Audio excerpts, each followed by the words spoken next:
Class 9 प्रश्नावली 1.1। पहला सवाल है आपका प्रश्नावली का, क्या शून्य एक परिमेय संख्या है? क्या इसे आप p बटा q के रूप में लिख सकते हैं, जहां p और q पूर्णांक है और q का मान 0 नहीं है। इज नॉट इक्वल टू, इस बराबर का चिन्ह करके और काट देते हैं तो बराबर नहीं है, 0। तो जब इससे पहले वाले वीडियो में जब परिमेय संख्या के बारे में बताया था, तो परिमेय संख्या उसमें एक उदाहरण भी दिया था कि 0 बटा कोई भी नंबर हो आपके पास। जैसे यहाँ पर हम 1 ले लेते हैं तो ये भी 0 होगा। 0 बटा -10 करेंगे तो ये भी 0 होगा। 0 बटा -240 या 245 करेंगे तो ये भी -0 होगा। अब यहाँ पर ये 0 का 0 ही रहेगा और 0 को हम ऐसे भी लिख सकते हैं 0 बटा 1। तो ये जो रूप है ये किसका है? रूप परिमेय संख्या का। ये p हो गया और ये q हो गया। लेकिन यहाँ पर कंडीशन यानी एक शर्त दे रखी है कि हर के अंदर 0 नहीं होना चाहिए। यानी ये नहीं हो सकता कि हम यहाँ पर जैसे 25 बटा 0 लिखें तो ये एक परिमेय संख्या नहीं है। तो ये 0 बटा 25 या कोई भी नंबर बटा 0 ये एक परिमेय संख्या नहीं है। यहाँ तक कि यदि हम यहाँ पर देखें, कुछ बच्चे गलती करते हैं, 0 बटा 10, 0 से 0 कट गया, बचा 1 बटा 1। ये 1 पता नहीं कहाँ से आ जाता है, या खाली 1 लिख देते हैं बराबर 1। तो ये गलती नहीं करनी है ना। ये परिमेय संख्याएं नहीं है।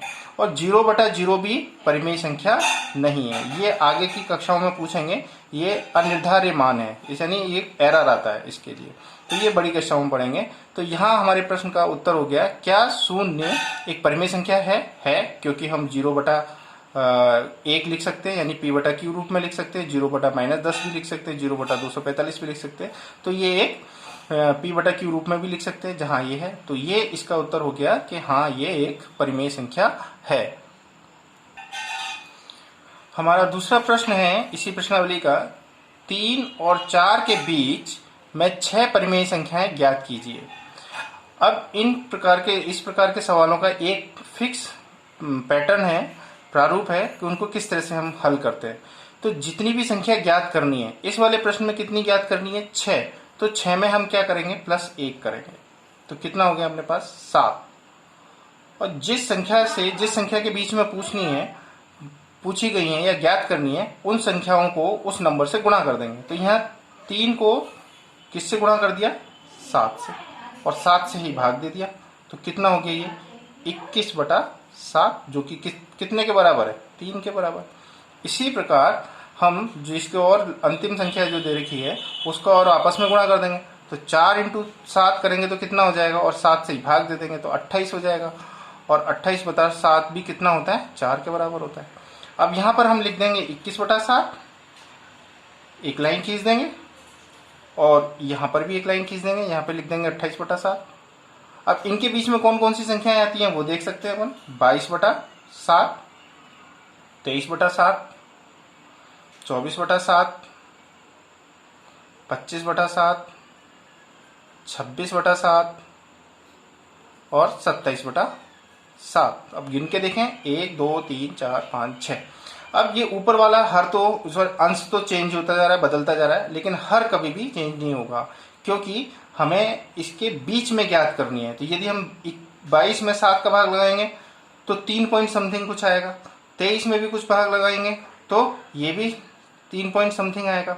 और 27 में भी हम भाग लगाएंगे तो ये 3 पॉइंट समथिंग आएगा, यानी कि 3.99 भी हो सकता है, जो भी हम याद करें। तो ये इन दोनों के बीच में हो गई। तो इस प्रकार की सवालों को हल करने का ये एक फिक्स तरीका है। जितनी संख्याएं ज्ञात करनी है उसमें 1 प्लस करना है, और ऊपर और नीचे उसी संख्या से इसको गुणा कर देना है। जैसे ऊपर हमने 7 से गुणा कर दिया 3 को, और नीचे ही उससे भाग दे दिया। तो इस प्रकार की इन सवालों को इसी प्रकार से हम हल करेंगे।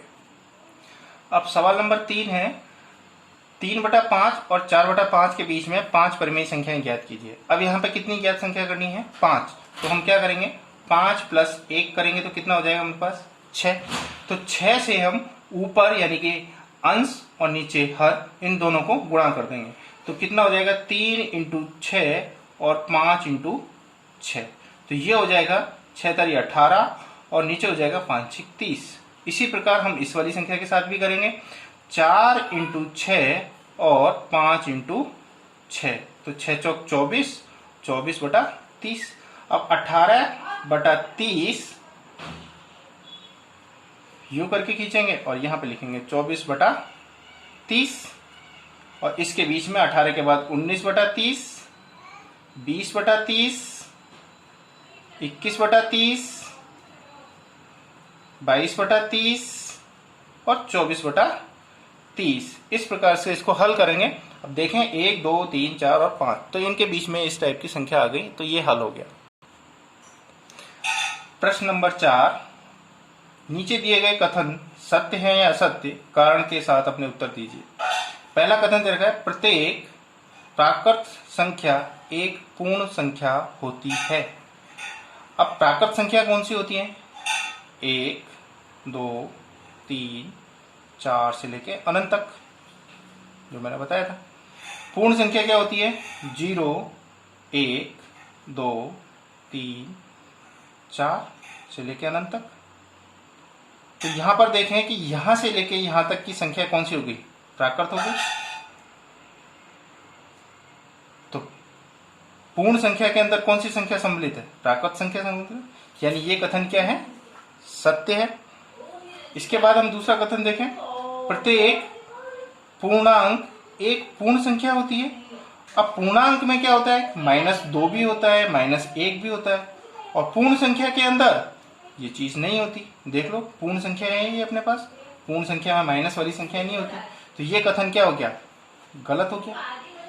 अब तीसरा कथन है अपने पास, प्रत्येक परिमेय संख्या है एक पूर्ण संख्या होती है। अब प्रत्येक परिमेय संख्या तो P बटा Q में होती है, P बटा Q में होती है। अब जैसे हम कर ले 1 बटा 2, तो ये इस वाले के अंदर नहीं आ रहा, तो इस वाले के अंदर नहीं आ रहा है, पूर्ण संख्या के अंदर नहीं आ रहा है, तो ये नहीं होती, तो यानी ये गलत है। तो ये पहली प्रश्नावली आपकी कंप्लीट हुई। इसको ध्यान से देखना है एक बार और।